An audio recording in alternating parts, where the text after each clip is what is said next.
I made a Dr. Nowhere video about 2 months ago now, and oh my goodness, have things happened since then. The eldritch being that previously corrupted my computer and almost made that original video not possible is the internet's new favorite little guy. The Scrungle, formerly known as the Organator, has a new name, the Locust, and some really lame, boring motherfuckers on Twitter accused good old doctor of making up a dream about Critical. So I love the internet. Well, a lot has happened. Real talk, to be serious, not serious, but to explain myself for a moment. A lot of folks have commented on my original Dr. Nowhere video asking me to make a video about the boiled one phenomenon, which is the first full-length analog horror video that Dr. Nowhere has produced. And I had covered the boiled one in my last video. There was like one video and a drawing that was out at that point. I am so happy that Dr. Nowhere has blown up to the magnitude that he has, because, and this is not me being like, oh my god, I was first. This is a problem to me. I was like one of 2 videos about Dr. Nowhere when I dropped that video just 2 months ago. So it makes me so happy to see huge, YouTubers and creators covering the boiled one and Dr. Nowhere, because I really think that Dr. Nowhere is one of the biggest talents we have in internet horror right now, and it just warms my heart. Like, the reason I made that video back when is I was so worried that he was going to not be recognized as the creator. I was really worried it would be another Siren Head situation, and at that point, kind of the big guy was the Locust, who I call the Organator in that previous video because that was his name at the time. I promise I know what I'm talking about. I'm trying. But now the boiled one has, I would say, all but eclipsed the Locust, but both of those series are kind of going on, head to head, so we'll see as it continues. But the boiled one is the internet's, guy right now, which is delightful. I do think the market has been a little saturated with people reacting to the boiled one phenomenon, because this is a creator I love so much and a character I love so much that has personally victimized me due to the corruption he caused Adobe After Effects to me. I did want to take an opportunity to talk about this because, people ask, and it's just something I really care about. And like, not to make it about me, but that last Dr. Nowhere video is my biggest video. Like, it has the most views and stuff, which makes me really happy because, like, I don't know, being able to talk about an up-and-coming creator and have him just boom since making that video, like, it just makes me so happy because that's what I want. And I know that has nothing to do with me, that's just him being super talented, but it makes me giddy because I want everybody to love the heck out of this guy. And I think that creators like Dr. Nowhere are maybe ushering in a new wave of the analog horror, which I think is cool. I'm gonna start out here with like a run through of what happens in the boiled one phenomenon, and then what I like about it, what my thoughts are, and then some like crazy MatPat level batshit theories at the end, because why not?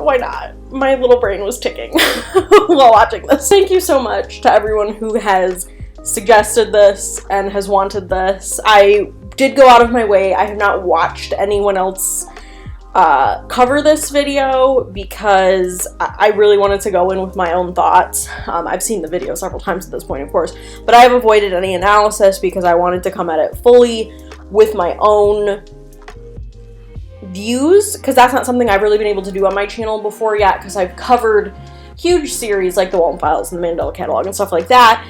And, even with something like the Walton Files 4, I didn't really watch anyone else's analysis of that before I made my own, but like the Walton Files has existed for several years, so I didn't go in blind. Whereas with the boiled one, I'm trying to go in blind so I can give you the most ridiculous, glitch witch certified dumb theories possible. Then I'm gonna probably go watch someone I respect and admire talk about it and be like, oh yeah, that makes more sense than my crazy idea. My name is glitchwitch.jpg, by the way. I make videos about internet horror, and that usually means analog horror, digital horror, creepypastas, internet urban legends, sometimes survival horror. So, you know, I'm really happy I haven't made an analog horror video in a few videos, so I'm so happy to be back. And without further ado, let's go through what exactly happens in the Boiled One phenomenon. I tried to channel the Boiled One my makeup today because he's got the little wings, which I think is such a diva move. And then I don't know, I feel like I just look like the crow in the mouth, but it's fine. That's okay. The Boiled One phenomenon. I'm not gonna go frame by frame here. I might later, but we're just gonna do a quick run through. I do want to say it opens with this split-second look at the titular Boiled One, who has another name. We will get to it later. But in general, I'm going to go through all that hidden frame-by-frame stuff later after the run-through, because I think it would just distract. We are met with several informational warning screens. Classic analog horror, capital A, capital H, analog horror, TM. The first one reads, "All following media has been curated with permission from personnel at Ephrata 288. Great care has been taken to keep the identities of persons involved anonymous as they requested," followed by, "Warning. This video contains elements which are known to cause mild to severe cognitohazardous conditions, including properties that may mentally and physically affect the viewer. Please refer to the following procedures in order to guarantee your safest possible viewing experience." The main video then begins and warns us to have earplugs, a pencil, a sheet of paper, and a standard Bible. I have most of these things, as I did when I originally watched the video. I was at work on my lunch break, so I did not have a real Bible. I had a Bible on my phone, but right now I have Post-it. I don't have a pencil. I have a Donald Duck pen. I hope that's okay. And then I have the New Oxford Annotated Bible. It's a nerd Bible full of annotations of historical context. Look at me. Look at everything around me. I look like I own a Bible. I don't look like I listen to it, though. I don't have earplugs. And then they also later bring up blue light glasses, so I have my blue light glasses. We're good. We're good. We're not good because I don't have earplugs, but we're okay. The next step is if, you know, you start to be affected by the cognitohazard, is you write out this grounding statement onto your piece of paper. And not to be a shill for my own channel, but this sounds very similar to some of the tactics I discussed in my own cognitohazard and info hazards on the internet video. You should go watch it. Oh my god. Moving on, after you do this, you're going to start reciting Psalms 91:10 aloud. And then after you do these things, you can call the authorities and you will be administered amnesthetics, amnesia-inducing drugs, so that you forget what happened, you forget what you saw, you forget what you heard. My favorite line part of this section is when it says, "Many appear to lead a normal life afterwards." Appear being the key word. They appear to lead a normal life. I love it. Now we get into the main incident, the titular incident phenomenon, which occurred on August 13th, 2003. This is the event that was originally covered in the Boiled One short that I talked about in my previous Dr. Nowhere video. Essentially what happens is an old nature documentary from the late 90s that had been taken off air due to the host's untimely death just resurfaced as a rerun on August 13th, 2003. In one specific area of Pennsylvania in the United States. The broadcast was then hijacked by a frightening red face with a, quote, "warm yet disconcerting voice," referred to by the Ephrata team as Fen 228. So this is what is also referred to as the Boiled One, but I'm going to refer to him as Fen 228 going forward. We then see the clip, but the audio has been remixed and scrambled to limit the cognitohazardous nature of the broadcast. And this is when they had recommended blue light glasses. So we'll pop those on. And I'm now going to attempt to play this clip in its entirety. That's something that I struggled with when I made my previous video. I got it to play once, but then I tried to make it play again, and the file would not work until I removed the second clip. I'm recording this obviously right now. I don't know what's going to happen to editing Glitch Witch.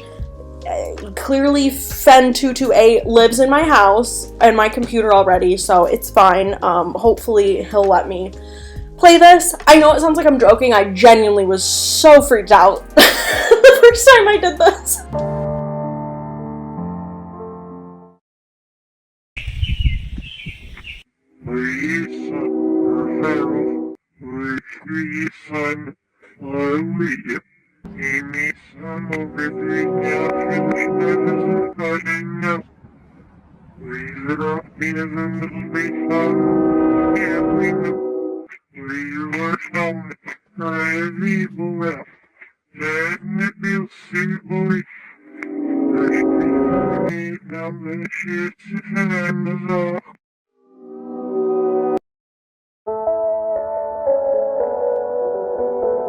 Hopefully that clip played.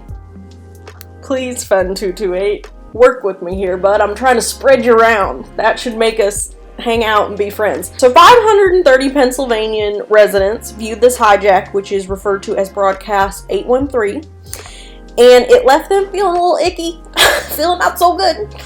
I hope you are feeling okay right now as you are watching this like third hand through my YouTube video. Maybe the more layers that are added, the safer you are. These victims were left with anxiety, paranoia, and visual and auditory hallucinations of Fen228. One day later, on the 14th of August, the Ephrata branch, which I'm guessing is this universe's like SCP containment people, ordered a power grid shut off for the entire northeastern United States so they could limit the spread of Fen228 and public knowledge of him. So, during this blackout, Ephrata wiped out all reports and evidence of broadcast 813 and covered up the blackout, blaming it on like a tree falling on a power lines in Ohio. Most of the victims after this fell into a pseudo-coma, which is a condition that leaves them physically unable to move except for their eyes, blinking their eyes, but they are fully conscious and mentally there. We then see an interview with one of the victims named Job Zamperini. This is a pseudonym, and he communicates through eye-blinking Morse code. They are able to interview multiple people, but Job is a former soldier, so he already was fluent in Morse code, so they could interview him pretty quickly. He is of specific interest as well because his grandson captured a photo of Fen228 in Job's backyard, just like chilling with a little toy house. I love this image. I love it. Job says that he's been seeing the face of Fen228 consistently since the incident, and that he is literally seeing him in the window right now as he is being interviewed. The interviewer does not see Fen228 though. He says that he also hears screaming pretty consistently and a fanfare of trumpets at night before he is going to bed. He is very religious, and he says that Fen228 is, quote, not of Lord Christ. The video ends with Fen228 reappearing, this time with unscrambled audio. I will let this entire sequence, which is probably my personal favorite thing that Dr. Nowhere has ever made, play out its entirety. If Fen228 will allow it, please and thank you, sir.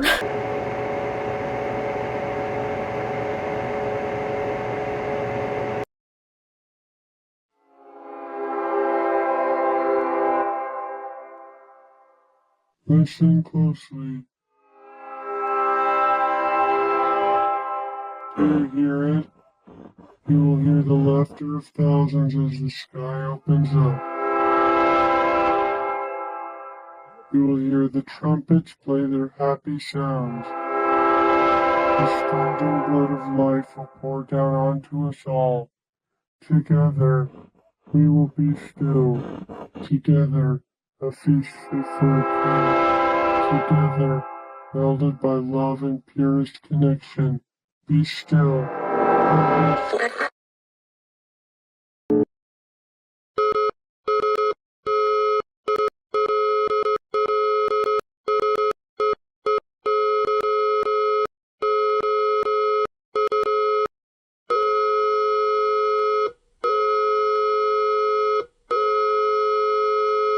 Okay, I hope you enjoyed that. That is the video. It's not super long. It's 10 minutes, which we know in analog horror in this community, that's a feature-length film, baby. Some of these people coming out here with 40-minute videos. I'm not complaining, Martin Walsh. You can keep doing it. But 10 minutes is enough to run with. I will make a probably hour-long video out of 10 minutes because that's what us psychopath YouTubers do. Now that we have covered what occurs, I'm going to now go through those little blink and you miss it, decodey things. As I said previously, the video opens up with a split-second wide shot of Fen 228, and this shot gives us an idea of just how huge he is. Not like bulky, but he's tall. His body is very long. And I missed this the first time I saw it. I didn't until I started really going in for hardcore analysis. I had missed this. So after that, when the instructional portion is telling us what to write if we become affected, we see red text for a split second before the normal blue text comes up that says, "I can't see this paper. I have no hand. I can hear the laughter of thousands. I can hear the feast. I cannot move, nor do I want to." So this is pretty much complete opposite of what the blue text that you're supposed to write to ground you says. This one's more obvious, but during Gomez's interview with Job, Fen 228 is seen creeping up in the window like Job says that he can see him doing. And the live, laugh, love ass sign above Job's bed slowly fades into the phrase, "I can see you," which I'm not sure if that is him saying he can see Job or if he can see Gomez as well. I'm not sure. And then in this section, there's also a bit of red Morse code that was untranslated that says, quote, "Nobody but me and you," and Morse code at the end that says, quote, "I still see you." And I want to thank YouTube user at Mr. Lamprey7777 for pointing this out in the comments of the Boiled London phenomenon. I could have looked it up myself, but when I saw that they did it, I took it from them. But I'm crediting them. Thank you for translating that. Doing Fen 228's work, not the Lord's work, because he is not of Lord Christ. That was everything I caught. I'm sure there's more stuff, but that was the little hidden nuggets I missed. Please comment below if there were some things that I saw. Please comment below if there are things that I missed. I love it. I know that I missed stuff. I'm proud that I even noticed all of this.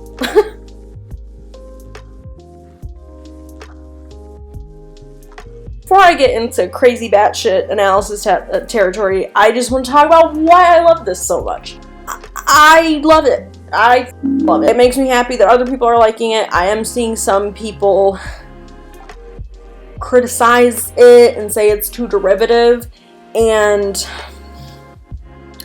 in all honesty, I'm not going to deny that it's not, like, it is kind of derivative, but I think that that's kind of smart on Dr. Nowhere's part. Like, the analog horror formula of present an instructional video about a thing with a scary face that's going to harm you, yes, that is the formula, but it works clearly because we're all talking about it. And sometimes if it ain't broke, don't fix it. And he is a young creator who has, you know, really built this world of his and is now venturing into making videos about it. So I think it's okay to be a little derivative because I think the world being built and the characters being presented are not derivative. Speaking of the worlds that he builds, that is the thing about Dr. Nowhere's work that speaks to me so deeply. There is an aura of warmth and comfort that comes from all of his work to me, and I think analog horror needs that. I think we are in kind of a rut with black and white, dark, spooky, and the thing is, you can be unsettling and spooky and weird and still be kind of warm and inviting. In this video, when they describe Fen 228's voice as warm yet disconcerting, that to me hit the nail on the head of Dr. Nowhere's work completely. And I have seen some people complain that this isn't scary. Why are people scared of this? I don't think it's scary in the sense that, like, I'm not going to sleep at night or it's going to jump out and get me. It's that it feels kind of inviting. I think that's what's so scary about it. And I think cognito hazards and the concept of cognito hazards are a very upsetting subject for some people. If you don't know what a cognitohazard is, I should have explained this earlier. It's like information that if you know it and are aware of it can harm you. So that really upsets and affects some people, and to other people it's not scary at all. And I think that's analog horror in general. What scares some people is not going to scare other people, and we just need to respect each other's limits and boundaries. And going back to just the kind of warm, welcoming feeling I get from this video and the worlds built by Dr. Nowhere in general, it feels nostalgic and unsettling the same way that like the liminal space trend and like weird core art does. But it feels separate from those things. Like, obviously, Kane Pixels is like the king of liminal horror on the internet, but this contains a whimsy that his work doesn't, and that's no shade to Kane Pixels. I think that the way that he does his things fits perfectly for the stories he's trying to tell. I really appreciate the kind of whimsy and warmth that you get from Dr. Nowhere and the characters that he makes. Like, Fen 228 isn't the scariest analog horror scary face I've ever seen.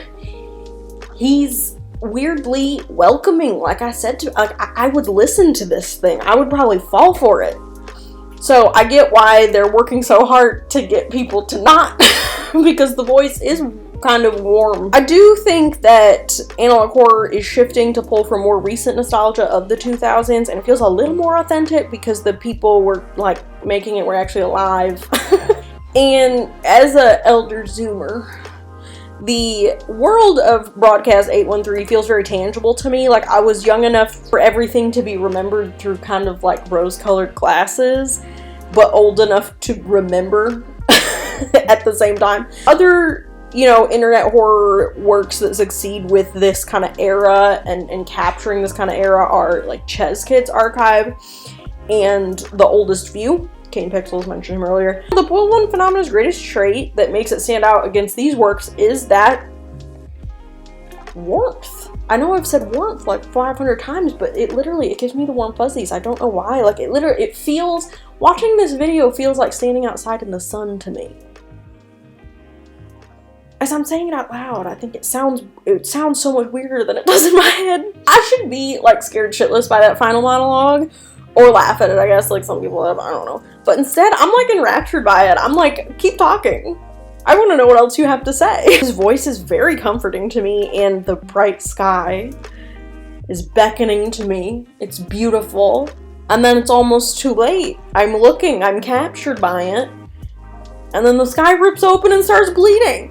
And I want to look even longer because I want to know what the hell's happening. Yes, if the sky opened up outside my window right now and started bleeding, I would scream. But this is a video, so it's okay. I'm intrigued by it. But needless to say, all this is, I love the aesthetic. I like that, you know, it's not just using VCR OS mono, which I use for every one of my videos, and so does every other analog horror creator. I love the drawings, the like instructional drawings of the little people explaining everything, because that feels very in line with the world he has built. And I don't know, I just really enjoy the presentation. It's delightful. I can't wait to see more. Now, let's get into the meat of this. What does it mean? What does it mean? I know, you're all just dying. You go to sleep every night saying, what does glitchwitch.jpg think that the Boil One Phenomena means? Because she's so good and insightful. I'm still wearing my goddamn blue light glasses. I need to take these off. I did my face up just to cover them up with blue light glasses. It's worth it.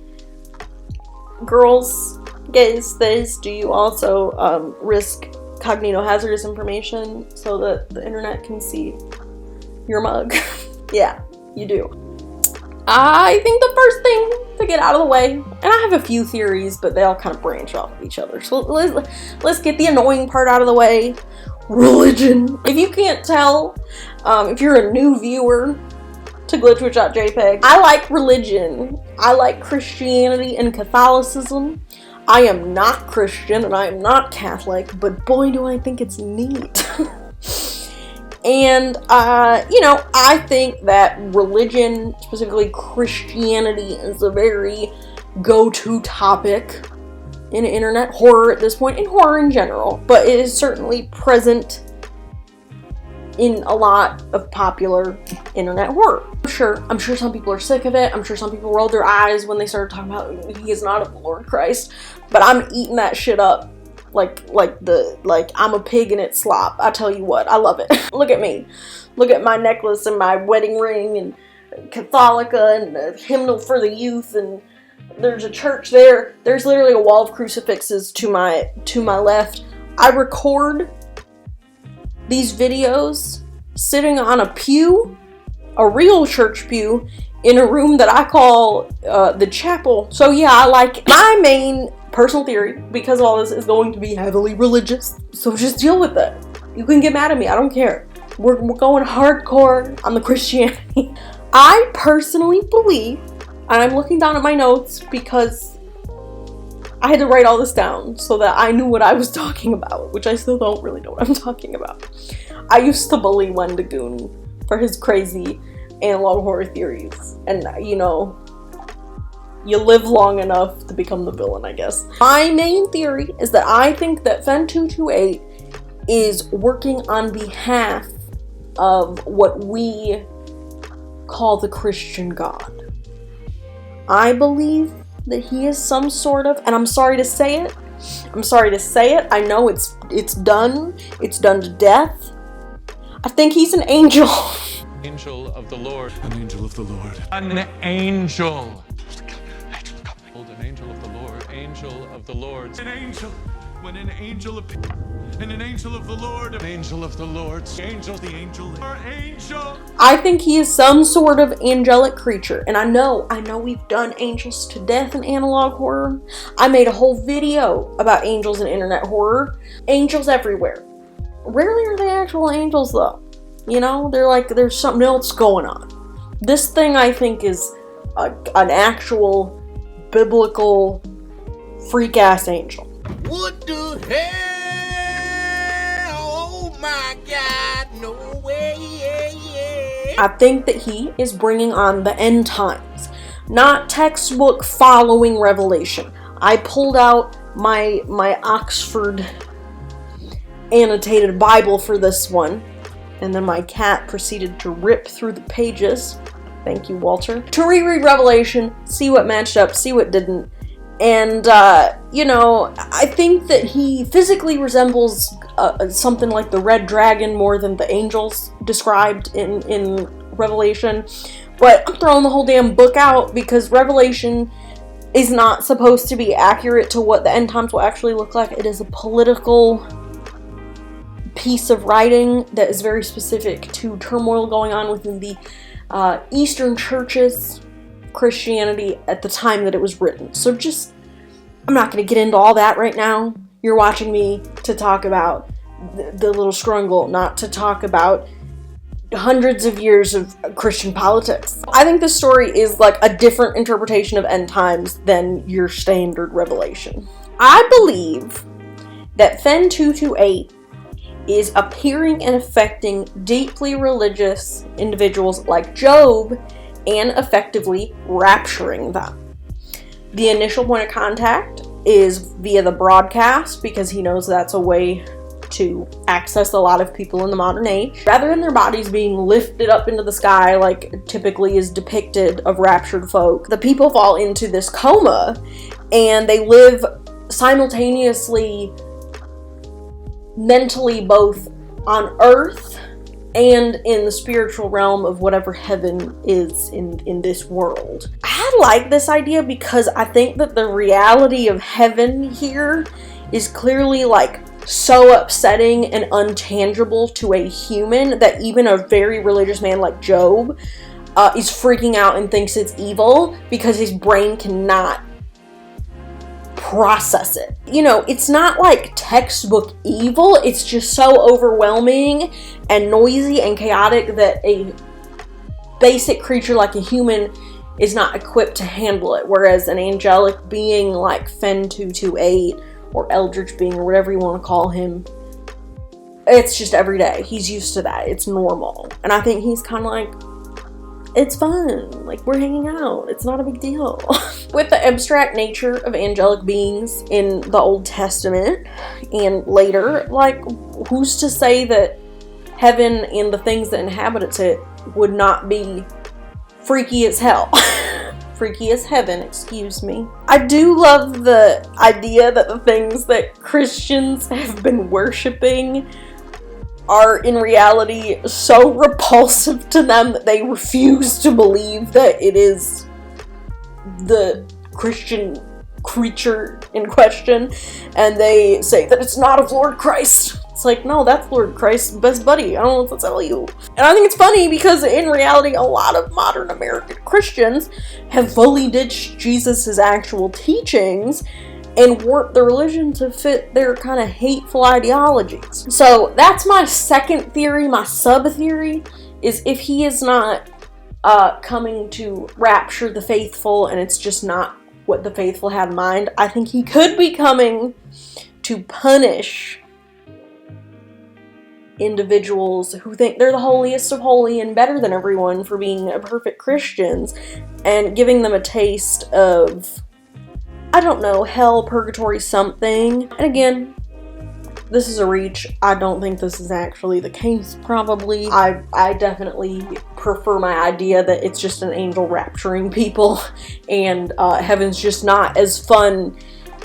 Not that it's not fun, but it's not as, you know, people sitting on clouds as we thought it was. And the reason that I jumped to like Revelation and end times is things like Job and other victims saying they hear trumpets. That's a big motif of Revelation, and the sky opening up and bleeding. The sky opening up is also something that is repeated a lot in Revelation. So that's where I'm coming from there. Talking about, you know, the feast and the laughter and all that.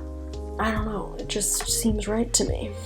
You know, I've discussed this previously in my video that I mentioned about angels on the internet. I love the idea of spiritual beings communicating through technology, whether it's the computer, a Tumblr account, the television, whatever it is. I just think it's really cool. My last theory is that it's not Christian at all, that Fen 228 is like an older and more esoteric being than anything within an Abrahamic religion. But, you know, people in Pennsylvania don't really know what to make of it, so they resort to assuming it's a demon and they try to treat it with prayer in the Bible.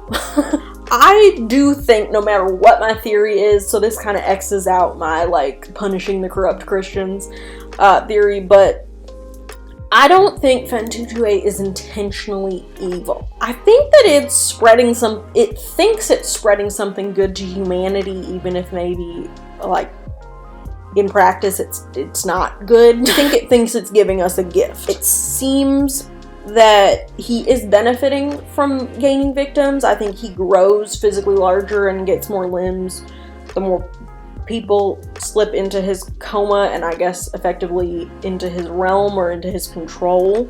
I don't know what to make of the stomach hole yet. I don't have theories on that, but maybe there's gonna be a little baby at some point.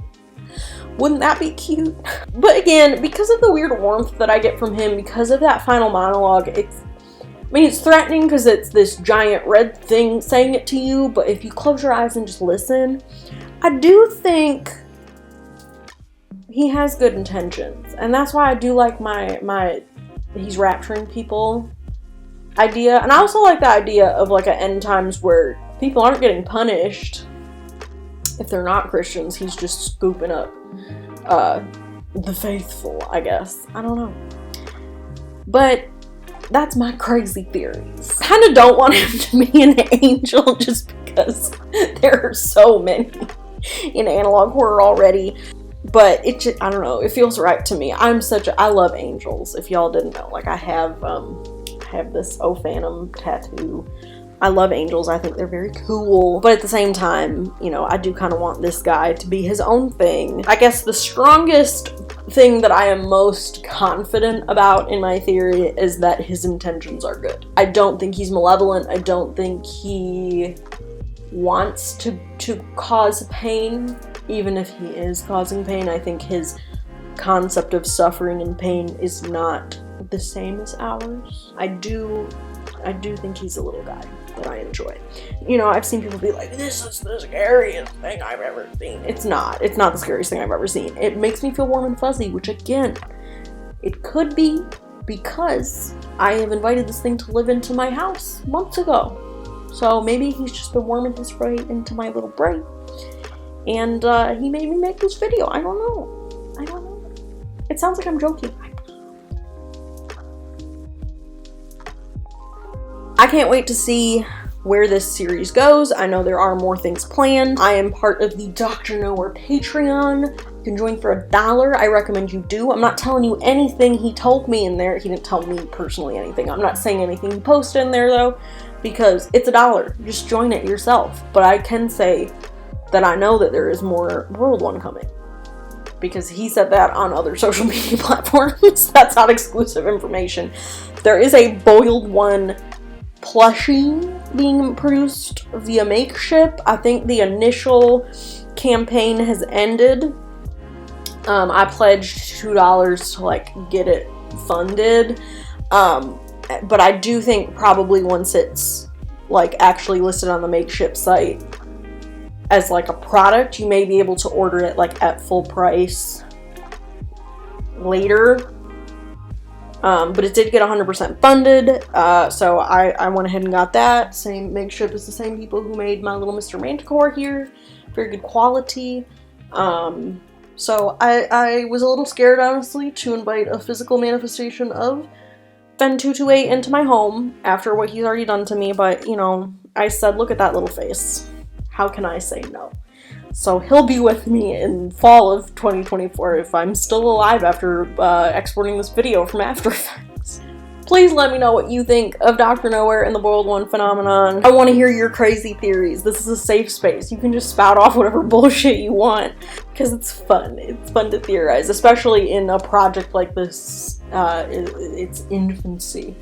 You know, it could go anywhere. We'll look back on this video and laugh at how silly I looked saying these things, I'm sure. So I will continue to cover Dr. Nowhere as more videos come out. I will try to be on top of it a little bit more. I know I'm a few weeks late at this point, and that, you know, all the popular and more prettier YouTubers have covered it before I did. It's fine, it's fine. But thank you for watching. To anyone who has been consistently watching me and supporting me, it means a lot. You know, I enjoy doing this. I have a lot of fun doing it. I love editing, and I love when y'all leave comments. It makes me super happy. You know, and if you have not liked or subscribed and all that, you know, it's free. You can just do it for free. And in return, I smile. You make me smile. Thank you for watching. If there's anything you'd like me to cover that I have not, please let me know. I know Monument Mythos is a hot one that people want me to cover. I will cover Monument Mythos. I just need to, like, pick a thing. There's so much to Monument Mythos. It's almost overwhelming, but, you know, I love the Monument Mythos. I think everyone knows that already. So I will cover that in the future. There's some smaller analog horror projects I want to cover. There's some IP analog horror stuff I might cover. I'm gonna like grind into analog horror a little bit because it is what people seem to like the most. I make creepypasta videos sometimes, I make survival horror videos sometimes.